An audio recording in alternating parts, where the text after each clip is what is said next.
La réponse va vous choquer: alcool, tabac, sucre. 3 substances que tu consommes peut-être chaque jour. 3 addictions que la société accepte, normalise et même célèbre dans certains cas. Un verre pour fêter, une cigarette pour décompresser, un dessert pour se faire plaisir. Mais si on posait la question brutalement, laquelle de ces 3 substances te tue le plus vite, est-ce que tu saurais répondre? Est-ce que tu mettrais le bon en première place? Aujourd'hui, on fait le face-à-face que personne n'ose vraiment faire. Pas de morale, pas de jugement. Juste les chiffres, la science et les mécanismes biologiques. Et à la fin, on établit un classement. Un classement qui va probablement bousculer ce que tu croyais savoir. Commençons par poser les bases. Pour comparer équitablement 3 substances aussi différentes, on va les évaluer sur 4 critères. Le nombre de morts qu'elles causent chaque année, la vitesse à laquelle elles détruisent les organes, le niveau de dépendance qu'elles créent dans le cerveau, et enfin, leur impact sur la qualité de vie au quotidien. Premier candidat, le tabac. Le tabac est le champion incontesté de la mortalité en France. Chaque année, il tue environ 75 000 personnes dans notre pays. C'est plus que les accidents de la route, les homicides, les overdoses de drogues illicites et les suicides réunis. À l'échelle mondiale, en pédilisienne, on parle de 8 millions de morts par an.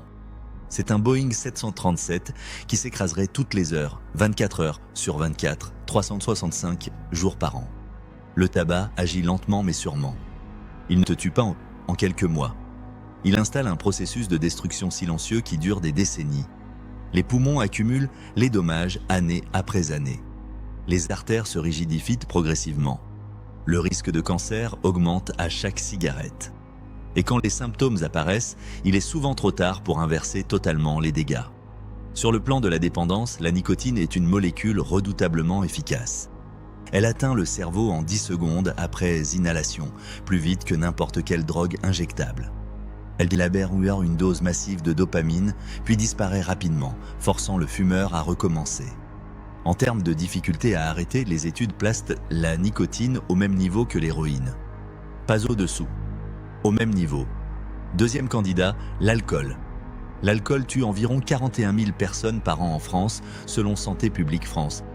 C'est 2 fois moins que le tabac en chiffre brut. Mais ce chiffre cache une réalité plus complexe. Parce que l'alcool tue de manière très différente. Maladie du foie, cancer, accident de la route, violence, accident domestique, suicide lié à la dépression alcoolique. C'est un tueur multiforme. Là où l'alcool est ce qui est particulièrement redoutable, c'est sur la vitesse de destruction des organes. Le foie d'un alcoolique chronique peut développer une cirrhose en 10 à 15 ans.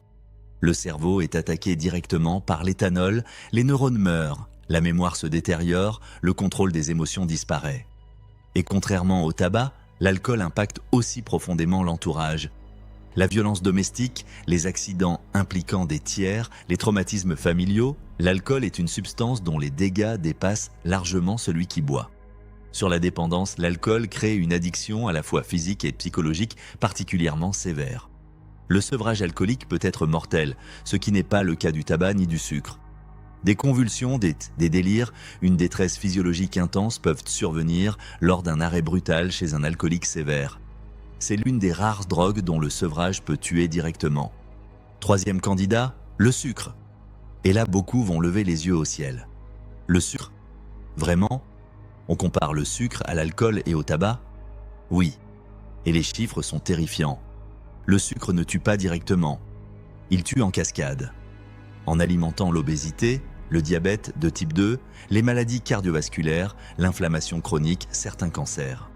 Quand on additionne toutes les morts liées à une consommation excessive de sucre ajouté, on arrive à des chiffres qui dépassent largement les 2 autres. Certaines études internationales estiment que le sucre est responsable de 11 millions de morts par an dans le monde, soit plus que le tabac. En France, le diabète de type 2, dont la consommation excessive de sucre est l'un des principaux facteurs, touche plus de 4 millions de personnes et tue directement ou indirectement des dizaines de milliers de personnes chaque année. Mais le chiffre seul ne suffit pas. Ce qui rend le sucre particulièrement insidieux, c'est son invisibilité. Tu ne sais pas que tu es en train de te détruire.